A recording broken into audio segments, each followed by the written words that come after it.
Traduit en actes concrets, le thème national de la rentrée scolaire 2019-2020. Enseignants compétents et engagés, assurance d'une école de qualité. Dans la région de Lifou, plus de 1000 personnes formées autour de ces thèmes pour améliorer les résultats scolaires. C'est une initiative de la directrice régionale de l'éducation nationale, de l'enseignement technique et de la formation professionnelle. Au sortir de cet atelier, il faut qu'il y ait des changements de comportement au niveau des enseignants, des personnels, pour que nos résultats soient meilleurs. La préparation des élèves aux interrogations, devoirs et examens de fin d'année. Comment maintenir une ambiance studieuse en classe. L'éducateur et l'élève en difficulté d'apprentissage. Des sous-thèmes pour amener les acteurs à mettre en place une éducation de proximité. Le représentant de la ministre Kandia Camara s'est félicité de la tenue de ces assises. Il a exhorté les autres directeurs régionaux à suivre cet exemple. Madame le ministre attend que pendant ce type de rassemblement, l'on s'accorde sur les priorités de l'école pour que justement, avec les efforts conjugués, cela puisse contribuer à l'amélioration de l'école ivoirienne. Les résultats, c'est ce que le monde voit. Et je pense que les enseignants ont bien compris, chacun devant jouer son rôle pour redorer le blason de l'éducation nationale. Pendant 2 jours, les participants venus des départements de Daoukrou, Prikro et Mbayakrou ont travaillé pour des meilleurs résultats de fin d'année. La directrice régionale compte étendre cette formation à tous les acteurs du système éducatif de la région de Lifou.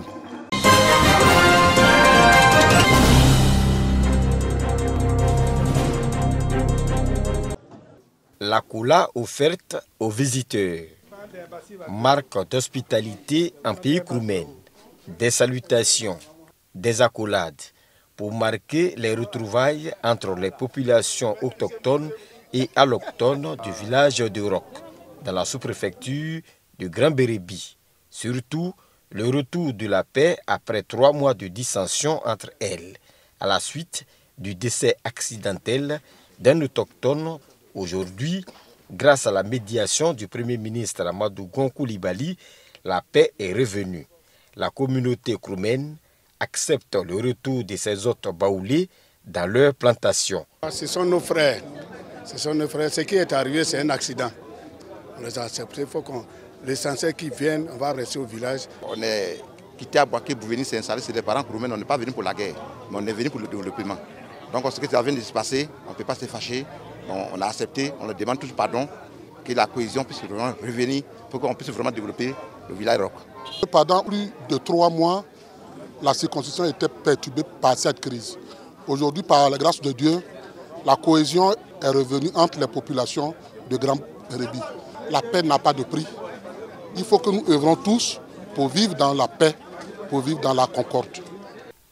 Le ministre Félix Anoblé conduisait au nom du Premier ministre la délégation dans le village balnéaire de Roc.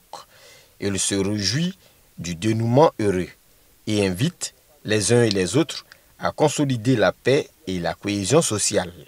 Nous sommes ici en mission sous ordre donc, de M. le Premier ministre et sur instruction du chef de l'État pour essayer de faire en sorte donc, que cette partie du territoire ivoirien puisse retrouver l'harmonie. Et le président ne peut qu'être heureux de voir ses enfants vivre ensemble. À partir donc du 1er novembre, les populations pourront donc tranquillement accompagner de leurs tuteurs, retrouver donc leurs différentes plantations pour se réinstaller. Donc les enfants reprendront les cours même demain matin s'ils le veulent. Un moment de jeûne et de prière œcuménique regroupant les différentes communautés villageoises est prévu les jours à venir à Roc afin de conjurer le mauvais sort. Annonce faite par le porte-parole de la tribu d'Iréoué de Grand Bérébi.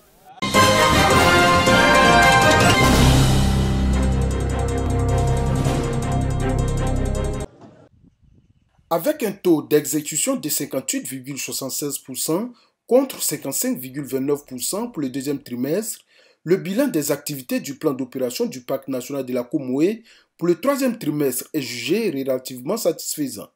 Réunis dans le département de Kong pour cet atelier, les parties prenantes dans la gestion du Parc national de la Komoué ont passé en revue toutes les activités qui ont été menées depuis le début de cette année 2019.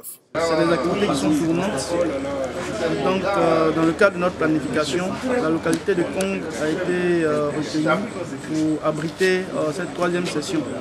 On le fait afin que toutes les autorités ou toutes les parties prenantes qui sont dans cet environnement, dans cette zone du parc, puissent être informées de tout ce qui se passe dans le parc et dans sa périphérie. Cette rencontre a été l'occasion pour les participants d'exposer les difficultés rencontrées dans l'exécution des projets afin d'apporter ensemble des mesures correctives. Le lieutenant-colonel Roger Kwadwo-Yao a au cours de ses travaux exhorté les communautés locales à plus de collaboration pour réduire dans certaines zones du parc les poches d'agression liées à l'orpaillage et autres activités proscrites. On constate dans certaines zones vraiment des poches d'agression, surtout pour les questions d'orpaillage. C'est le lieu vraiment de conjuguer nos efforts pour qu'on puisse réduire vraiment à un strict minimum les agressions au niveau du parc. La protection d'un parc de la taille de celle de la Komoué n'est pas une tâche aisée, a reconnu le lieutenant-colonel Roger Kwadwo-Yao. Il s'est tout de même engagé avec son équipe à poursuivre avec abnégation et dynamisme leur mission. Le directeur du parc national de la Komoué a cependant plaidé pour que les moyens soient mis à leur disposition afin de produire des résultats largement satisfaisants.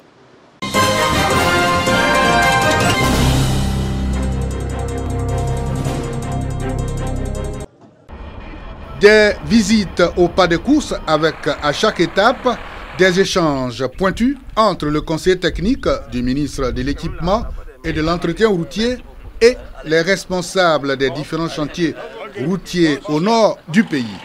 Objectif de la mission du conseiller Abou-Nibi Coulibaly, s'imprégner de l'état d'avancement des projets routiers et déterminer les éventuelles difficultés. Monsieur le ministre de l'équipement a donné des instructions pour que chaque fin du mois, on puisse descendre pour voir un peu l'avancement des travaux dans les différentes régions.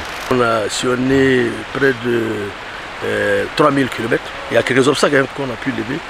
Tous les différents chantiers emploient plus de 4000 personnes. Les responsables des structures en charge de la gestion des routes se disent satisfaits de l'état d'avancement des travaux. Au niveau de Bundiali au Djéné, la route est pratiquement terminée. D'Odjéné à Gouléban jusqu'au pont, il n'y a pas de problème. Il ne reste que 1 km 200 sur la voie de contournement. Sur le tronçon Fek-Nassian-Kong, qui fait une longueur de 121 km. À ce jour, nous sommes à 96 km bitumés sur les 121. Des séances de travail ont eu lieu avec tous les acteurs de construction de routes et les autorités préfectorales des localités concernées, notamment Korogo, Odjéné, Bundiali et Kong. À chaque rencontre, Abou-Nibi Coulibaly a insisté sur la qualité du travail et le respect des délais de livraison. Des visites du genre suivront dans d'autres régions du pays. Les travaux de construction de routes s'inscrivent dans le cadre de l'amélioration des conditions de vie des populations.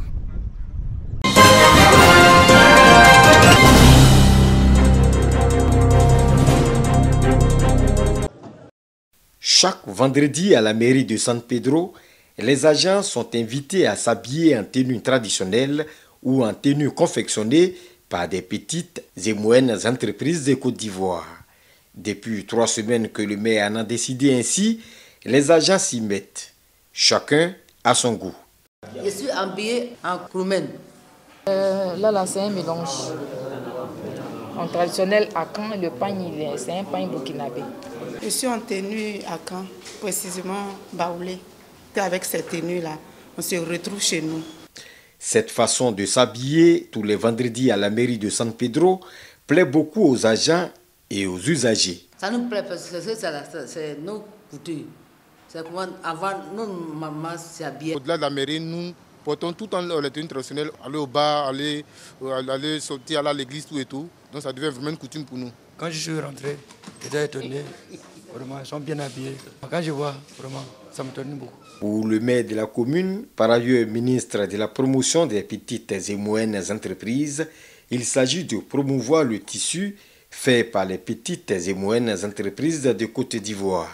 Nos petites unités de fabrication de textiles en Côte d'Ivoire ne pourront produire plus et ne pourront vendre plus que si nous-mêmes nous consommons ce qu'elles produisent. Donc l'objectif, c'est de pouvoir faire en sorte que l'ensemble des Ivoiriens puissent donc s'habiller avec du tissu fait par donc, les petites entreprises ivoiriennes. D'autres initiatives de ce genre sont prévues à la mairie de San Pedro.